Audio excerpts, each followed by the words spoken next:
വളരെ നല്ല സ്വഭാവമുള്ള ഒരു ആന എൻ്റെ കാഴ്ചപ്പാടിൽ.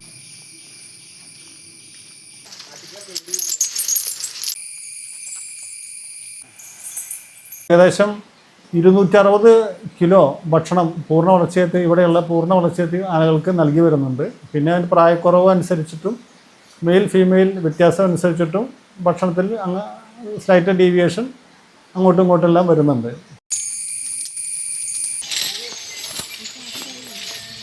ആന എന്ന് പറഞ്ഞാൽ ആനയും കടലും നമുക്ക് ഒരിക്കലും കണ്ടാലും മതി തീരത്തില്ല. അങ്ങനെ ഇതിനോടൊരു ഇഷ്ടമാണ് ഇതിനോട് കൂടുതൽ അടുക്കാൻ കാരണം ഉണ്ടായത്.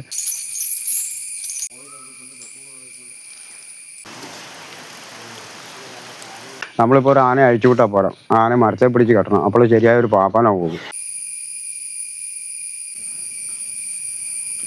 വീലാണ്ടി ചന്ദ്രു എന്ന് പറഞ്ഞ മണ്ണാർക്കാട് ഡിവിഷനിൽ നിന്നാണ് ഇതിനെ കൊണ്ടുവരുന്നത്. ആദ്യമായിട്ട് പുള്ളിക്ക് പുഴയിലോട്ട് ഞങ്ങളുടെ വരെ ആദ്യം ചകരയിൽ ബുദ്ധിമുട്ടുണ്ടായിരുന്നു. പിന്നീട് പുഴയിലോട്ട് ഇറങ്ങി ആന നല്ല രീതിക്ക് തന്നെ കുളിപ്പിക്കാനൊക്കെ സാധിച്ചു.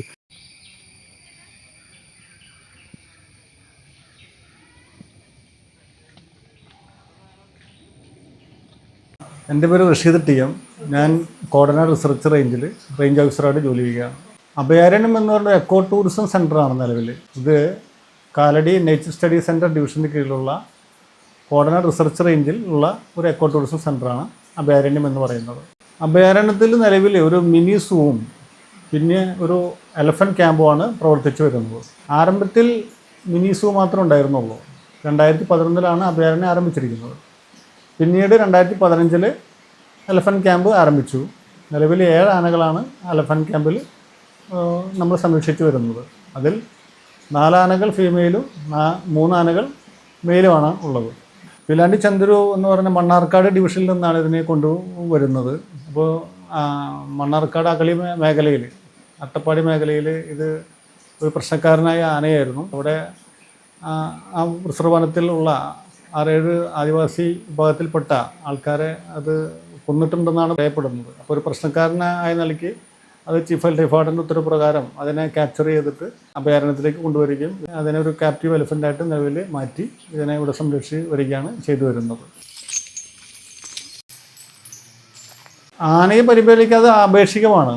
ആനയുടെ ആരോഗ്യവും അതിൻ്റെ പ്രായവും എല്ലാം കണക്കിലെടുത്ത് ഒരു ഭക്ഷണക്രമം, ഒരു ഡയറ്റ് ഉണ്ടാക്കിയിട്ടുണ്ട്. അതിനനുസരിച്ചിട്ടാണ് ഭക്ഷണം നൽകി വരുന്നത്. ഈ അഭയാരണ്യത്തിൽ ഒരു വെറ്ററിനറി യൂണിറ്റ് ഉണ്ട്, അതിനൊരു ഡോക്ടറുണ്ട്.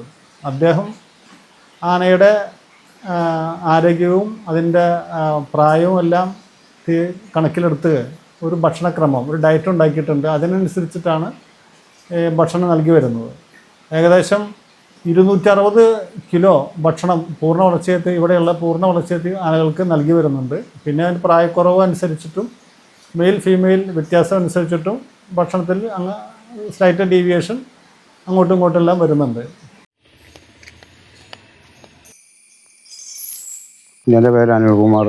ഞാനിപ്പോൾ ഈ ആനയെ 2 മാസമായി നോക്കണം. ആനയ്ക്ക് ചെറുതായിട്ട് പേടി കൂടാനുണ്ട്. അപ്പോൾ നമ്മൾ ആനയെ അത് പേടി കൂടാതെ ആനയുടേതായ രീതിയിൽ ആനയായിട്ട് വർത്തമാനങ്ങൾ കാര്യങ്ങൾ ആന പറയുന്ന വർത്തമാനം നമുക്ക് മനസ്സിലാവും, നമ്മൾ പറയുന്ന ആനയ്ക്കും മനസ്സിലാവും. വളരെ നല്ല സ്വഭാവമുള്ള ഒരു ആന എൻ്റെ കാഴ്ചപ്പാടിൽ. ഞാനൊരു 6 ഡസനോളം ആന കയറിയതാണ്. പ്രൈവറ്റാണ്. ഒരു 12 ആനയോളം ഞാൻ സ്വന്തമായിട്ട് അഴിച്ചു കയറിയിട്ടുണ്ട് മരത്തിൽ നിന്ന്. നമ്മളിപ്പോൾ ഒരു ആനയെ അഴിച്ചു വിട്ടാൽ പോരാ, ആന മരത്തെ പിടിച്ച് കെട്ടണം, അപ്പോൾ ശരിയായ ഒരു പാപ്പാനാവും. ഞാൻ ബിനോയ് സി ബാബു, അഭയാരണ്യത്തിലെ അസിസ്റ്റൻറ്റ് ഫോറസ്റ്റ് വെറ്റിനറി ഓഫീസറാണ്. വീലാണ്ടി ചന്ദ്രു വളരെ അന്തരീക്ഷം സൃഷ്ടിച്ച് ക്യാമ്പിൽ വന്നൊരു ആനയാണ്. പക്ഷേ ഇവിടെ വന്നത് മുതൽ ആൾ ഭയങ്കര പാവമാണ്. പറയുന്ന പോലെ ഇവിടെ ഒരു ഭീകരാന്തരീക്ഷം സൃഷ്ടിച്ചിട്ടില്ല. ആൾ ഇപ്പം നന്നായിട്ട് ഇണങ്ങി നമ്മുടെ പാപ്പാമ്മ പറയുന്ന എല്ലാ കമൻറ്റും അനുസരിക്കുന്നുണ്ട്. ആൾക്ക് പേടി കൂടുതലാണെന്നുള്ളൊരു പ്രശ്നമാണ്. മറ്റേ ആനകൾ കാണുമ്പോൾ അത് പതുങ്ങി നിൽക്കുകയും ഒക്കെ ചെയ്യുന്നുണ്ട്. ഇതിന് വേറെ പ്രത്യേകത എന്ന് വെച്ചിട്ടുണ്ടെങ്കിൽ ഈ ക്യാമ്പിൽ വന്നതിന് ശേഷം ആദ്യമായിട്ട് മതപ്പാട് കാണിച്ചത് 2024 ആകെ ഒരു തവണയെ മതപ്പാട് കാണിച്ചിരുന്നുള്ളൂ. ഈ കൊല്ലം ഇതുവരെ മതപ്പാടിലേക്ക് വന്നിട്ടില്ല. വേറെ ആരോഗ്യപരമായിട്ട് ആനയ്ക്ക് പ്രശ്നങ്ങളൊന്നുമില്ല.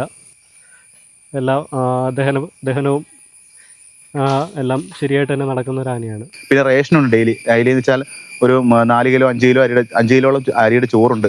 പിന്നെ 1.5 കിലോ വെച്ച് പൊടികളുണ്ട്. ഗോതമ്പ്, റാഗി, മുതിര, പഞ്ഞപ്പുല്ല്, പിന്നെ മിനറൽസ്, ചക്കര, ഉപ്പ്, മഞ്ഞപ്പൊടി ഇതെല്ലാം മിക്സ് ചെയ്ത് രാവിലെ ഒരു 9 മണിയാകുമ്പോൾ രാവിലെ നടത്തത്തിന് ശേഷം ആനയ്ക്ക് കൊടുക്കും. ഇവിടെ കൊണ്ടുവന്നതിന് ശേഷം ആന ഒരു 1-2 വർഷത്തോളം ആന കൂട്ടി തന്നെയായിരുന്നു. ആദ്യം ഈ സാഹചര്യമായിട്ടൊന്ന് പൊരുത്തപ്പെടാനും മറ്റു കാര്യങ്ങളും പാപ്പന്മാരെ അനുസരിക്കാനും ഒക്കെ ആനയ്ക്ക് നല്ല മടിയായിരുന്നു. പിന്നീട് ആന ക്രമേണ ഇട്ടവട്ടങ്ങൾ പഠിക്കുകയും ഈ ക്യാമ്പിൻ്റെ ഭാഗമായി മാറുകയും ചെയ്തു. ഇപ്പം മറ്റു ആനകളെ പോലെ തന്നെ ഇവിടെ ആന സാധാരണ രീതിയിലുള്ള എല്ലാ പ്രൊസീജിയറുകളും ആന കവർ ചെയ്താണ് പോകുന്നത്.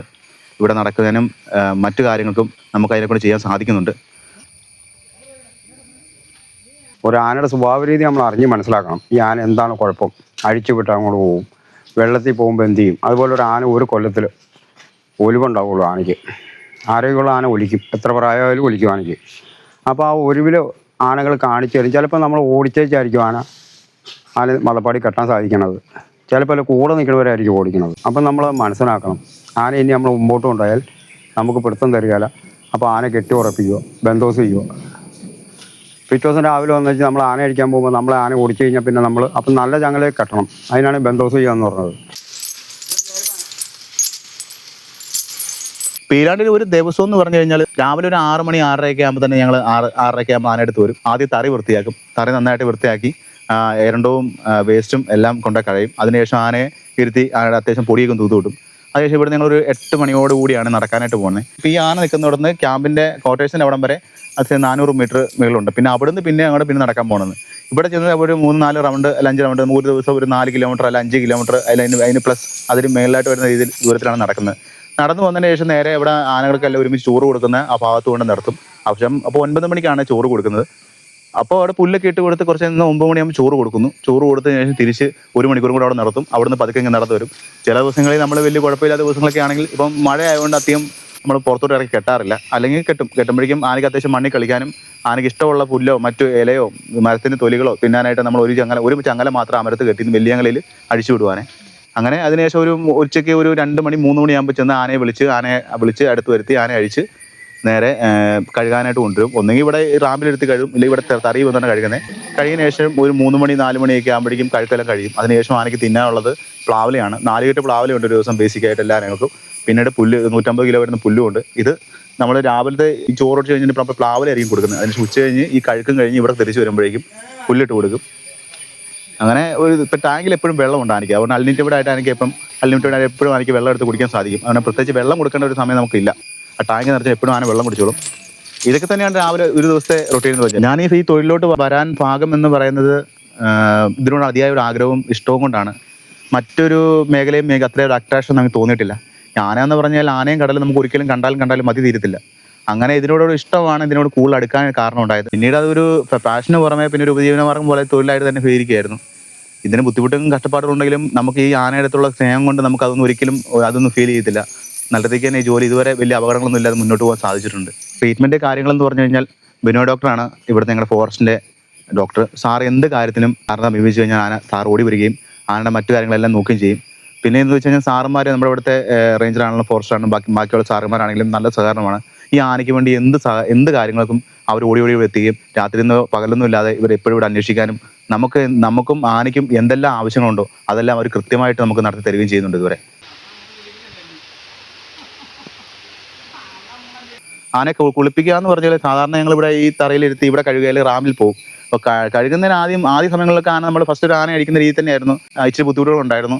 അപ്പോൾ ആന കൊളുത്തി നിർത്തിയിട്ട് വേണം തന്നെ ആനയെ നിർത്തായിരുന്നു. പിന്നീട് നമുക്ക് കൊളുത്താതെ തന്നെ ആനയെ ഇരുത്താനും ആനയെ പൈപ്പൊക്കെ എടുത്ത് ഓസെടുത്ത് ഇല്ലെന്ന് ഓട്ടോമാറ്റിക് ആന ഇരിക്കുകയായിരുന്നു. പിന്നെ ആ കഴിഞ്ഞിടയ്ക്കാണ് ഞങ്ങൾ ഇവിടെ നിന്ന് ആനയെ പുഴയ്ക്ക് കൊണ്ടുപോയത്. പുഴച്ച് വെള്ളപ്പുള്ളായിരുന്നു, ആനയെ കൊണ്ടുപോയി. അപ്പോൾ ആദ്യമായിട്ട് പുള്ളിക്ക് പുഴയിലോട്ട് ഞങ്ങളുടെ ആദ്യം ശകലൊരു ബുദ്ധിമുട്ടുണ്ടായിരുന്നു. പിന്നീട് പുഴയിലോട്ട് ഇറങ്ങി ആന നല്ല രീതിക്ക് തന്നെ കുളിപ്പിക്കാനൊക്കെ സാധിച്ചു. ഈ പുഴയെ കിടത്തിയപ്പോഴേക്കും നമുക്ക് ആന പേടിക്കാതെ തന്നെ ആനയെ കഴുകാനും ആന നമ്മുടെ രീതിക്കെല്ലാം നമുക്ക് നല്ല രീതിക്ക് ചെയ്യാൻ പറ്റി. പിന്നെ പുള്ളിക്ക് കുളിയൊക്കെ ഭയങ്കര ഇഷ്ടമുള്ള കാര്യമാണ്. തണുപ്പുള്ള വെള്ളത്തിലേക്ക് ഇറക്കി കഴിഞ്ഞാൽ പുള്ളി തിരിഞ്ഞും മറിഞ്ഞും കിടക്കും. പുള്ളിക്ക് കഴുകുന്ന കാര്യത്തിൽ ഭയങ്കര ഇഷ്ടമുള്ള കാര്യമാണ്.